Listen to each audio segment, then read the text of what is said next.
양승태 전 대법원장 시절 사법행정권 남용 의혹과 관련된 미공개 문건이 공개됐습니다. 이 문건에는 법원행정처가 상고법원 입법을 위해서 전방위 로비를 한 정황은 물론 국민을 이기적인 존재로까지 설정하는 내용도 담겨져 있습니다. 이번 문건 공개로 검찰의 사법농단 수사가 탄력을 받을 수 있을지 관심을 모으고 있습니다. 지금부터 김광삼 변호사, 김성환 시사평론가와 함께 주요 내용 살펴보도록 하겠습니다. 안녕하십니까? 네, 안녕하세요. 예, 잠시 뒤에 하나하나 짚어보겠습니다만 그 전에 어제 공개가 된 이 문건의 어떤 성격을 한마디로 규정하면 어떤 문건일까요? 그 전에 이제 1차로 대법원이 작성했던 문건이 공개가 된 바가 있었죠. 그러니까 400여 건의 문건 중에서 일부가 공개가 됐다가 그 동안에 이제 계속 나머지 문건들도 공개하라고 하는 요구가 있어 왔는데 검찰은 이미 문건을 확보하고 있는 것으로 보이는데요. 그러니까 대법원은 그 동안에 문건을 공개하기를 거부하고 있었죠. 그러다가 검찰도 문건 가지고 있고 여론의 압박이 거세지니까 나머지 196건에 달하는 문건을 공개를 했습니다. 근데 오늘 아침에 그 문건을 출력한 걸 제가 보고 저도 분량에 대해서 깜짝 놀랐는데요. 하나의 페이지가 거의 두꺼운 책 한 권 정도 굵기 정도 되는 것도 있고 쌓아놓으면 한 30cm 이상 될 정도로 굉장히 양이 많았습니다. 그 정도의 문건을 공개해서 지금 분석해서 그 내용들이 공개되기 시작하고 있는데요. 잠깐만 지적을 하셨던 것처럼 이 과거에 이제 민중은 개돼지라고 하는 발언이 온 국민을 분노케 만들지 않았습니까? 근데 이번에도 이 대법원에서 재판을 받고자 하는 국민을 이기적인 존재다. 재판부는 판사들은 이성적인 존재고 국민은 이기적인 존재다. 이런 식으로 이 국민을 비하하는 그런 표현도 들어가 있어서 아마 많은 분들이 좀 충격을 받고 있는 것 같습니다. 예.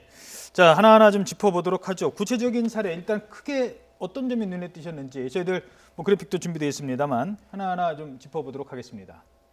그 내용을 보면 그 KTX 해고 승무원, 쌍용차 정리해고 이런 부분들까지 지금 쭉 그동안에 나왔던 것들만 있는 줄 알았는데 여기에 다른 내용도 계속 포함이 돼 있는 거죠?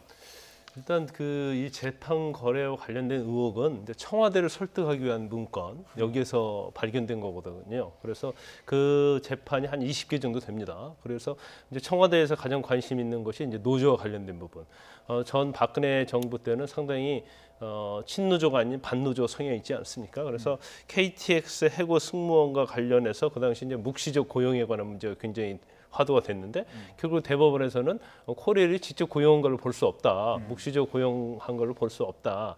근데 이 판결이 왜 이렇게 뜨겁게 지금 논쟁이 되냐면은 불법 파견, 실질적으로 고용하면서도 마치 파견 형태로 취하고요. 그다음에 불법 하도급 형식으로 했기 때문에 그걸 이제 막기 위해서 이제 노동법에 개정되면서 했는데 이걸 편법적으로 코레일에서 이걸 자기들이 직접 고용한 게 없다. 밑에 하청업체도 준 거다 식으로 됐는데 실질적으로 다 그 직접 고용한 증거가 다 나타났음에 불구하고 1심, 2심에 인정됐음에 불구하고 대법원에서 이걸 인정을 안 했다는 거죠. 이제 그런 부분들이랄지 또 쌍용차 정리해고와 관련된 부분 그리고 성완종 리스트랄지 이석기 전 의원 내란 선동죄랄지 가장 또 논란이 됐던 제주강정 해군기지 문제랄지 또 가장 이제 최근에 불거진 게 유한부 할머니 피해 소송 아닙니까? 계속 재판 안 하고 결론 안 내리면서 그것도 있는데 소제기도 되기 전에 소제기가 되면 기각이나 이제 각하를 해야겠다. 그런 어떤 프레임을 정해놓은 거예요. 소송이라는 것은 소제기하면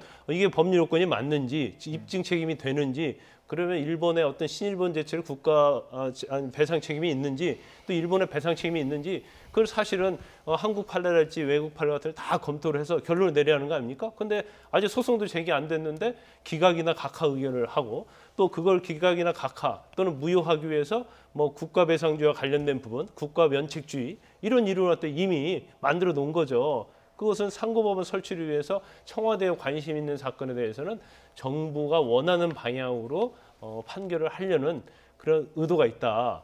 이렇게 볼 수밖에 없는 상황입니다. 그러니까 청와대가 관심 있어 할 만한 판결은 국민이 어떻게 생각하든 이게 역사적으로 어떤 의미가 있던 중요한 게 아니라 청와대가 어떻게 생각하느냐를 그 코드를 맞추는 게 더 중요하다라고 생각을 했던 것 아니냐는 의혹입니다. 그런데 이랬던 법원행정처가 나중에 바뀝니다.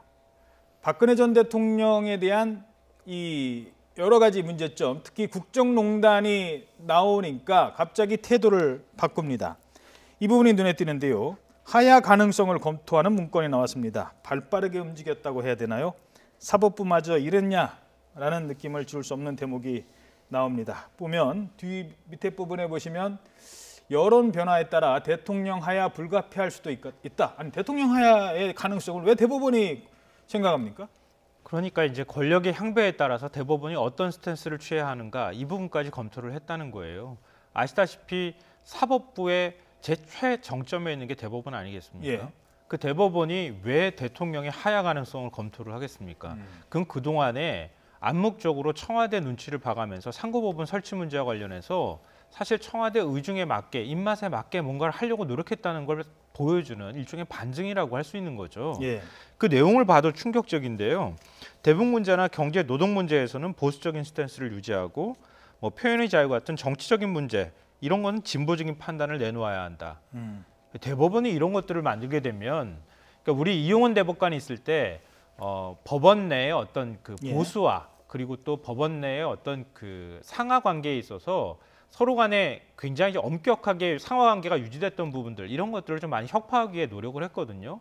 근데 양승태 대법원장이 취임한 직후에 보수화가 되고 있다고 하는 지적들이 법원 내부에서부터 나오기 시작했습니다. 그러니까 윗선 눈치를 보는 거예요. 판사는 한 명 한 명이 일종의 독립된 그 법원이라고 할 정도의 어떤 그런 독립성이 요구가 되고 또 법과 양심에 따라서 판단을 내리도록 돼 있는데 게다가 대법원은 대법원이 이렇게 일종의 가이드라인 같은 것들을 갖게 되면은 일선 판사들도 대법원이 어떤 생각을 하느냐에 따라서 판결을 내릴 수밖에 없는 분위기가 그렇죠. 됐다는 거예요. 그런 한 단면을 여기에서 바로 보여준다고 하는 것이죠. 예. 자, 게다가 이건 이제 로비를 하기 시작을 하는데요. 법원행정처를 중심으로 국회의원 상대로 성향을 파악하고 어떤 로비를 하고 또 마음에 들지 않는 뭐 어떤 의원은 압박을 하는 이런 전략까지 짰단 말이에요. 국회를 대응하기 위한 전략 문건이 있습니다. 그 내용 보면 특히 이제 법사위원, 법사위원은 사실 입법에 가장 칼자를 쥐고 있잖아요. 더군다나 이제 상고법원을 설치를 하려고 하면 이제 국회에서 입법을 해야 하는데 이제 법제사법위원회가 가장 그게 주도권을 잡고 있어요. 그래서 거점 의원을 한 33명을 선정을 합니다. 그래서 1대1로 그러니까 판사들 중에서 그 의원들을 아는 판사가 누가 있냐, 친한 판사가 누가 있냐, 친척이 누가 있냐. 그래서 대응을 세우는 거죠. 1대1로 해서 설득을 시켜라. 이제 그런 경우도 있고 또 일부 그 당시 의원 같은 경우에는 법사위원이 아니었거든요. 근데 그 의원이 재판 청탁을 했어요. 일부 재판에 대해서 뭐 벌금형을 해달라. 그러면 벌금형을 만약에 해주고 나서 그 의원과 굉장히 친한 다른 의원, 법사위 의원, 그 법사위원은 상고법원은 반대합니다. 예. 그러면 일단 청탁을 들어주고 그다음에 그 법사위원을 설득하도록 하는 그 아주 그렇게 치밀하게 짠 거예요. 그런데 또 지역 언론사까지 그렇죠. 이제 국회의원 같은 경우에도 뭐 지역에서 어떤 평가를 받고 있고 뭐 민원이 뭐가 있고 그것은 결과적으로 약점을 잡기 위해서라고 볼 수밖에 없고 또 국회의원들이 이제 재판 청탁을 하거든요. 지역구에 누구 뭐 벌금을 좀 적게 해달라, 아니면 영장을 좀 기각시켜달라, 뭐 집행유예로 나올 수 있게 해달라. 그러면 그 리스트를 다 작성했다는 거죠. 그러면 청탁에 대한 리스트를 작성했고 또 청탁을 했으면 과연 청탁을 들어줬는지 이 부분이 수사가 돼야 하는 거고 또 청탁을 들어주지 않았다 하더라도 왜 대법에서 법원 행정처에서 이 리스트를 작성했을까? 그 이유는 상고법원을 위해서 이걸 일단 약점을 가지고 있으려고 하는 것이 아니냐. 이런 우리 추론을 해볼 수 있습니다. 예. 게다가 이제 이거를 국민들에게도 홍보를 해야 되는데 언론사를 이용을 합니다. 물론 언론을 통해서 홍보를 하려는 전략을 뭐라 할 수는 없죠. 근데 내용을 들여보다 보니 상당히 도를 넘는 측면들이 많이 발견이 됩니다. 뭐 해당 언론사 이름이 다 공개가 됐기 때문에 그냥 저도 실명을 쓰겠습니다. 조선일보와 관련되어 있는 문제에서 문건이 이제 나왔는데요. 2015년 4월에 만든 그 문건 안에 들어있는 내용입니다. 그러니까 일종의 이제 조선일보를 활용해서 상고법원 설치에 대한 여론을 만들어내겠다고 하는 전략을 담은 것인데 그 내용이 굉장히 좀 충격적이에요. 당시에 저도 조선일보 보도가 상고법원에 대해서 굉장히 찬성하고 적극적으로 나서는 보도가 있었던 것으로 기억이 나는데요. 월화수목 금금금 이렇게 일해야 되는데 그렇죠. 뭐 이러면서요. 네. 그 보도도 사실 저도 기억이 나요. 근데 2015년 4월에 작성했던 문건을 보면 전국 변호사를 상대로 해서 상고법원 설치에 관해서 설문조사를 한다 이런 내용이 있고요. 지상 좌담회 외부 필진 칼럼을 게재한다. 조선일보를 활용해서 이런 계획이 나오는데 예를 들어서 전국 변호사를 상대로 해서 여론조사하는 내용을 보면 여론조사에서 찬성률이 60% 이상 나오면 여론조사 그냥 중단한다. 어허. 여론조사 그렇게 하는 게 그렇죠. 아니잖아요. 예. 다 하고 난 다음에 집계를 하는 것이지. 그리고 지역별로 가중치를 부여한다. 일종의 여론조사를 왜곡하거나 결과를 의도적으로 상고법원 설치 찬성으로 만들기 위한 전략들도 함께 담겨 있고요. 예.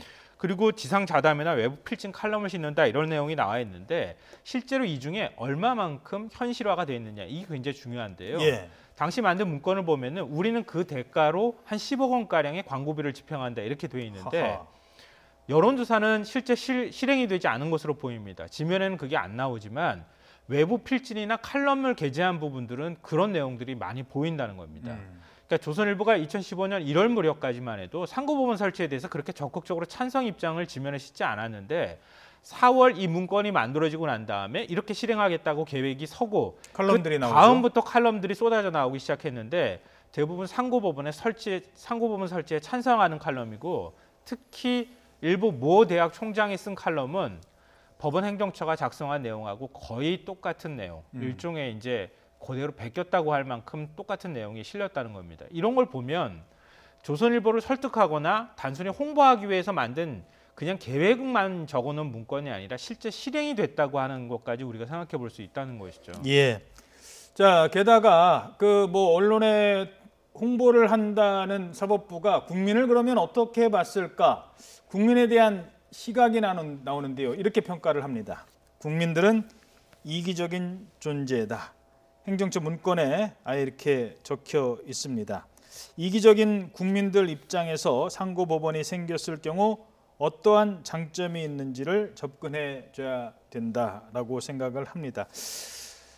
국민에 대한 시각이 참 이게 누가 작성했는지 몰라도 정말 판사 중에 누가 이런 생각을 가졌던 사람이 있다는 건 정말 충격적입니다. 뭐 그 법원행정처의 이제 심의관 아마 판사가 작성했을 걸로 추정이 됩니다. 그런데 국민은 이기적인 존재다. 그래서 자기 사건은 이제 대법원에서 다 심판을 받기를 원할 것이다. 그 말은 꼭 상고법원은 별로 중요하게 여기지 않는다는 거잖아요. 반대할 것이라는 건 취지고 또 거기서 한술 더 뜹니다.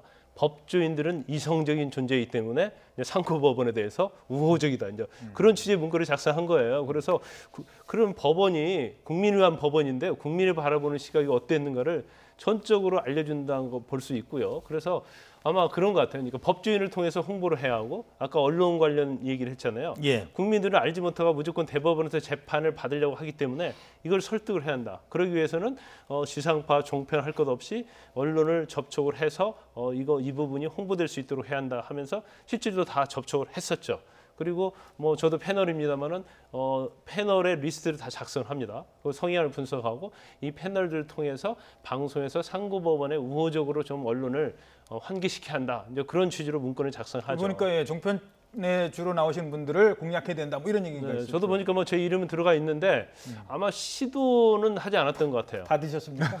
아니, 시도는 하지 않은 것 같아요. 네. 그 이유가 뭐냐면 일단 반대를 가장 많이 하는 게 이제 청와대잖아요. 또 법무부, 그 다음에 뭐 여러 기관들이 있는데 그 기관들이 이제 설득을 어느 정도 한 다음에 국민을 설득하겠다 그런 취지로 간 것 같아요. 그래서 저도 뭐 패널들 몇 얘기해봤는데 그런 압박이나 아니면 뭐 부탁은 받은 적이 없다고 얘기를 하는 걸 봐서 예. 아마 시도하려다가 그만두지 않았을까 아니면 보류를 했을 가능성이 크다 이렇게 봅니다. 혹시 뭐 얘기해봤자 별로 안 먹힐 것 같으니까 김 변호사님한테는 안 하는 거 아니에요? 저는 이제 상고법원 일단 김 변호사님은 그런 로비를 받은 적은 없다는 네, 말씀이시죠? 저는 상고법원 완전 반대주의자예요. 그래서 기존 대법원 법관을 좀 늘려야지. 예를 들어서 지금 뭐 제가 보는 견지에서는 대법관을 늘리면 쉽게 해결될 일이 아니냐 이제 그런 시각을 갖고 있는데 늘리지 않는 것은 제가 볼 때는 기득권이에요, 기득권. 기득권을 지키려는 그런 의도라고 봅니다. 잠시 뒤에 제가 그 질문 네네. 다시 드리겠습니다. 저도 오늘 아침에 이제 상고법원에 찬성하는 입장을 표현했던, 그러니까 입장을 보였던 변호사의 얘기를 들었는데요. 이 대법원 사람들이 판사들 만나면은 고맙다는 말을 그렇게 당시에 많이 했었다고 합니다. 예. 뭘 고마워한다는 거지 이렇게 생각을 했는데 이번에 문건 공개되고 난 다음에 굉장히 배신감을 느낀다 이렇게 또 얘기하더라고요. 그러니까 여론을 상고법원이 대체 먹이려 하는 생각도 하게 되지만 아무리 선거법원을 설치한다 하는 게 중요하다 하더라도 이런 식으로 국회의원 성향도 분류하고 거기 뭐 방송에 나오는 패널 성향도 분류하고 이게 과연 맞는 것인지 그건 의문이고요. 국민을 이기적인 존재로 표현하는 것은 정반대로 얘기했을 때 국민을 우매한 존재로 표현하는 것이나 마찬가지다. 예. 그 질문입니다. 대체 상고법원이 뭐길래? 제가 말씀드리는 거는 교과서에 나온 얘기 말고요. 왜 판사들은 그토록 상고법원을 만들려고 했을까요? 일단 검찰도 마찬가지고 법원도 마찬가지고요. 이제 인사 적체가 굉장히 심합니다. 그래서 이제 원칙적으로 상고법원을 설치해야 한다는 당위성은 이제 대법원에 너무 사건이 폭주한다는 거죠. 그러다 보니까 사건이 제대로 심리가 안 되고 결과적으로 거의 뭐 한 80%, 70% 이상이 심리를 하지 않고 기각을 해버려요. 그러니까 대법원에서 재판받을 권리가 없어지는 거죠. 그래서 명목상은 이걸 구제하기 위해서 심리를 잘 하기 위해서 상고법원이라는 걸 따로 만들자는 거죠. 근데 우리나라 이제 최고법원은 이제 대법원 아닙니까? 그리고 대법원을 지금 국회랄지 법원이랄지 그다음에 정부에서 추천해갖고 대법원 구성이 되는 거잖아요. 그 이유는 뭐겠어요? 항소심까지는 법관들은 다 사실 합격이든지 변호사 시험에 합격해서 올라온 사람들이거든요. 그러면 그런 사람들이 과연 양식과 법률에서 재판을 잘 하겠지만 그렇지 않는 경우도 있을 수 있겠죠. 그다음에 단순한 법률적 생각만 가지고 재판을 잘못할 수 있어요. 그러면 대법원 가서 이렇게 여러 삼권 분립 차원에서 제청을 해서 임명된 대법관들이 재판을 받아야 하잖아요. 근데 그걸 갖다가 무시하는 그런 거라고 볼 수 있어요. 그래서 제가 볼 때는 아마 상고법원 자체는 인사 적체랄지 그런 차원이 좀 중요한 것 같고, 그다음에 양승태 대법원장이 전 대법원장이 왜 저렇게 저런 식까지 마치 사법부를 정치기관처럼 만들면서까지 했을까? 매달렸을까? 그건 굉장히 의구심이 되는데 아마 본인이 있는 동안 좀 치적을 좀 하려는 생각이 있었을 것 같고, 요즘 많이 나오는 얘기는 이제 퇴임 이후에 어떤 정치적 행보 그런 것과 또 관련이 있지 않느냐, 이제 그런 뭐 생각을 하는 견해들이 상당히 많죠. 예. 자, 문제는 이제 수사가 진행 중인데, 아니 영장을 청구하면 기각이 돼요. 결국 이 사건은 검찰이 수사를 하지만 판결 역시 판사가 내려야 됩니다. 그래서 일각에서는 지금 뭐 박주민 의원 같은 경우는 뭐 특별검사 두듯이 특별재판기구를 둬야 되는 것 아니냐라는 주장도 하고 있습니다. 그러니까 그게 결국 설득력을 가질 수밖에 없는 거죠. 왜냐하면은 양승태 대법원이었었던 시절에 그때 판사들의 승진 인사도 내고 뭐 다 판사들이 주요 보직을 다 줬단 말이에요. 근데 그랬던 판사들이 지금 결국은 영장전담 판사로도 있고, 그리고 이제 중요한 재판부의 부장판사라도 있는 거 아닙니까? 근데 그 판사들이 결국은 여기에 대해서 객관적으로 판단을 내릴 수 있겠냐라고 하는 의문이 드는 것이고요. 그렇죠. 최근에 압수수색 영장 계속 검찰이 신청하는데 다 기각되잖아요. 임종원 전 법원행정처 차장의 그 영장만 하나 유독 이제 그 발부가 됐는데, 임 전 처장이 그렇게 얘기했다는 거 아니에요. 정말 나한테만 발부를 했느냐? 진짜 내 것만 발부했느냐 얘기하면서 자기가 갖고 있었던 문건 들어가 있는 USB를 그냥 먼저 제출해 줬다는 거 아닙니까? 예. 나만 죽을 수 없다. 아니 나는 오히려 실행 지시를 받아가지고 한 사람인데 왜 나만 지금 타겟을 삼느냐라고 하는 불만을 표출할 정도로 지금 상황이 이렇다고 한다면 별도로 최대한 여기에서, 그러니까 양승태 대법원하고 관련이 적은 판사들로 구성되어 있는 특별재판부를 만드는 것이 가장 객관적이고 공정한 판단을 내릴 수 있는 길이다라고밖에 볼 수가 없는 거죠. 예, 저희가 지금 이 방송을 하면서도 참 조심스러운 측면이 있습니다. 법원의 어두운 것 분명히 드러내야 되죠. 그런데 이렇게 계속 가다 보면 국민들이 판사의 판결을 믿겠냐는 겁니다. 이 사법에 대한 신뢰도가 무너진다면 정말 이 국가라는 상권분립 체계에서 정말 지켜야 될 이 부분이 무너지진 않을까 걱정이 됩니다. 그래서라도 더 철저한 수사, 진상조사가 필요하지 않을까 생각을 해봅니다. 다음 이슈로 넘어가 보도록 하겠습니다. 군인권센터가 기무사 관련 추가 의혹을 폭로를 했죠. 자, 그런데 지금 논점이 좀 약간 애매한 곳으로 흐르고 있습니다. 김성태 자유한국당 원내대표 그리고 군인권센터 임태훈 소장의 성정체성에 관한 얘기들입니다. 뭐 제가 따로 그 임태훈 소장이 어떤 성 정체성을 갖고 있는지 말씀드리진 않겠습니다만 그 부분을 공격을 합니다. 들어보시죠. 이참에 군인권센터에 대해서 한 말씀 드리겠습니다. 이 임태훈 군인권센터 소장이라시는 분은 성 정체성에 대해서 혼란을 겪고 있는 자가 군개혁을 주도한다는 것은 어불성설입니다. 우리 60만 군인이 이런 성 정체성의 혼란을 겪고 있는 자가 시민단체의 수장으로서의 목소리를 과연 어떻게 받아들이겠습니까? 또한 양심적 병력 거부를 선언하고 구속됐었던 전력이 있는 자, 문재인 정권과 인태훈 군 인권센터 소장과의 관계는 어떤 관계인지 명확하게 밝히고. 대표님 욕 많이 드실 것 같아요. 예? 욕 많이 드실 것 같은데. 그럼 여러분들이 그렇게 그 뭐 문제를 아니 제기한 오늘 처음 보도 접하시고 나서 어떤 생각이셨어요? 좀 황당했고요.